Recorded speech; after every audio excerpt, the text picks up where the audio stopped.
Unit number है 2 और exercise में critical thinking, reading and critical thinking को हम डिस्कस कर रहे हैं।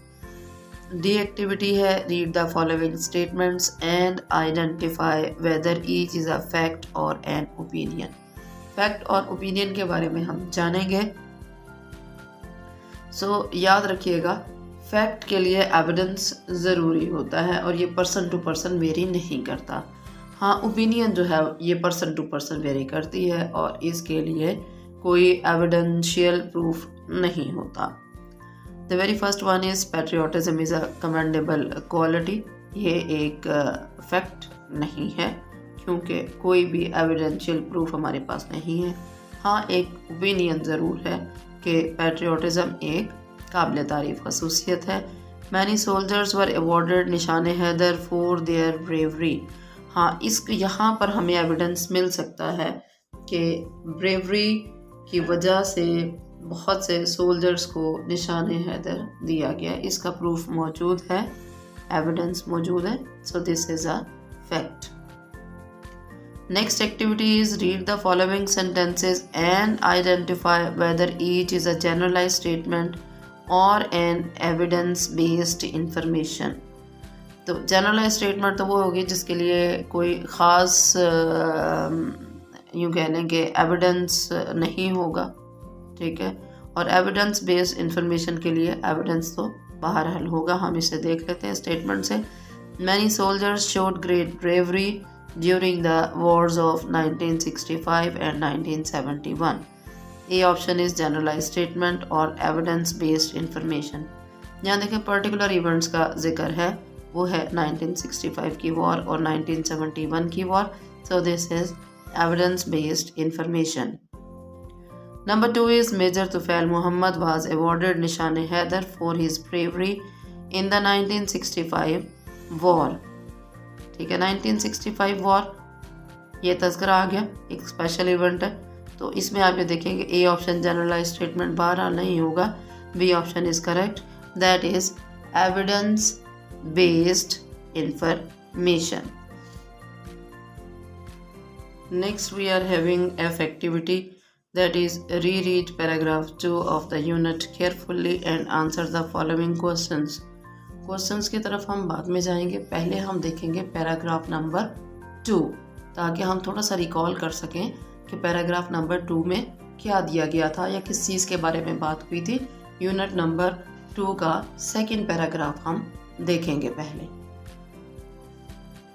Yes, we are having second paragraph, that is patriotism gives people the strength and courage to safeguard the interest of the country and nation। हुब्बुल वतनी लोगों को ताकत और हौसला देती है कि वो अपने कौम, अपने मुल्क और कौम के मफादात का तहफ़्फ़ुज़ करें। फॉर अ पैट्रियट एक मुहिब वतन के लिए, द सोवरेनिटी इक़्तिदार आला, इंटेग्रिटी सालमियत and honour of the country are of supreme values. और वतन की इज़्ज़त आला तरीन खूबियाँ हैं, on which no compromise can be made, जिस पर कोई समझौता नहीं हो सकता। पैट्रियट्स रेंडर ग्रेट सेक्रीफाइस, मुहिब वतन कुर्बानी पेश करते हैं, अजीम कुर्बानी पेश करते हैं, for the preservation and protection of these values, इन खूबियों की हिफाजत और रखवाली के लिए। ये था थोड़ा सा हमने रिवाइज किया कि सेकंड पैराग्राफ में किस चीज़ के बारे में बात हुई है। एक तो बात हुई है कि पैट्रियट्स रेंडर ग्रेट सेक्रीफाइस, और दूसरी बात यह है कि खूबियाँ कौन कौन सी हैं जिस पर पैट्रियट जो है वो कोई समझौता नहीं करता है। Now let's back to the exercise ताकि हम अपने क्वेश्चन को सॉल्व कर सकें। Very first question is what is the main idea of the text. हमेशा जब भी MCQs में क्वेश्चंस होते हैं ना, तो याद रखिएगा आपने पहले सारे ऑप्शंस को रीड आउट करना है, उन्हें एनालाइज करना है, उसके बाद करेक्ट ऑप्शन की तरफ जाना है। The very first one is patriotism is unimportant. Unimportant तो नहीं है, पूरे का पूरा चैप्टर जो है वो पैट्रियोटिज्म को डिस्क्राइब कर रहा है। So A option is wrong. B is patriotism requires sacrifice. ये हमने पढ़ा है कि पैट्रियट रेंडर सेक्रीफाइस, तो पैट्रियोटिज्म जो है असल में कुर्बानी का तकाजा करता है। यह हमें नज़दीक लग रहा है। नेक्स्ट 2 ऑप्शंस हम ज़रूर देखेंगे ताकि हम जज कर सकेंगे क्या हमने इसको सही ऑप्शन को चूज़ किया है या नेक्स्ट में से भी किसी को लिया जा सकता था। C option is patriotism is only about honour. क्या पैट्रियोटिज्म सिर्फ इज्जत की बात है? नहीं। So C option is wrong. D is patriotism is about personal interest. क्या ये पर्सनल इंटरेस्ट की बात है पैट्रियोटिज्म? नहीं, ये ऑप्शन भी करेक्ट नहीं है। So it means only B option is the right one answer, that is patriotism requires sacrifice.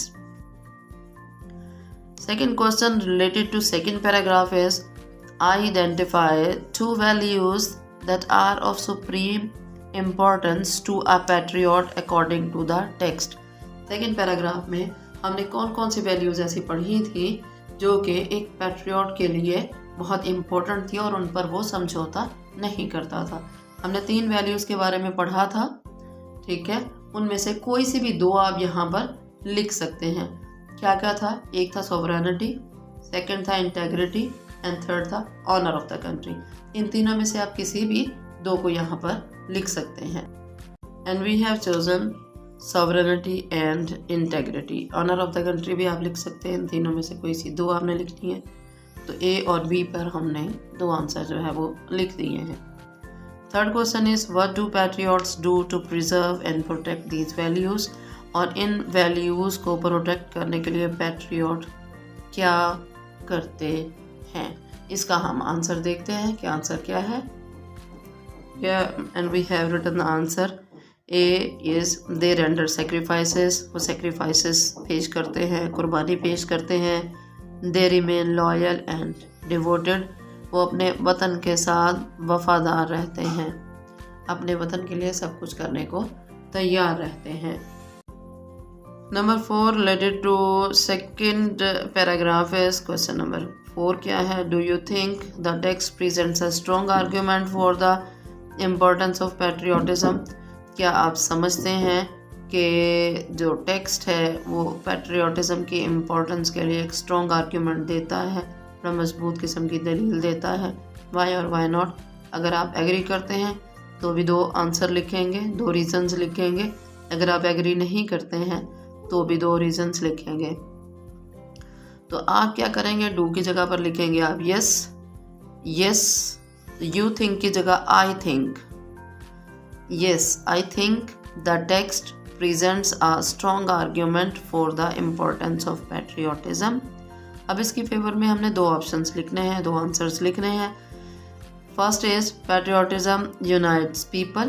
Patriotism हुब्बुल वतनी लोगों को मुत्तहिद कर देती है। And inspire them to work for the progress.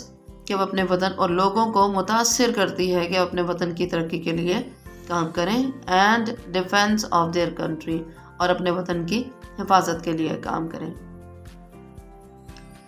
हुब्बुल वतनी लोगों को मुत्तहिद करती है और उन्हें अपने वतन की तरक्की और हिफाजत के लिए काम करने के लिए मुतासिर करती है या उस पर राज़ी करती है।